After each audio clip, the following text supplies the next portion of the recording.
Welcome back to our YouTube channel. In today's video, we will show you how to find shared links with a contact in WhatsApp on your PC. So, let's get started. Step 1. Open WhatsApp on your PC. Make sure you have the latest version installed. Step 2. Click on the chat with the desired contact. This can be an individual or a group chat. Step 3. Next, click on the contact name located at the top of the chat window.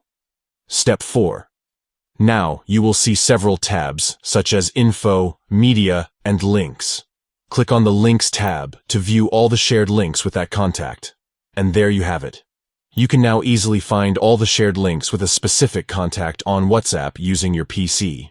This feature comes in handy when you want to quickly access a website or revisit a shared link without searching through your chat history. Remember, this feature is only available on the WhatsApp desktop version, so make sure you have it installed and updated. That's all for today's tutorial on how to find shared links with a contact in WhatsApp on your PC. We hope you found this video helpful. If you have any questions or suggestions, please leave them in the comments below.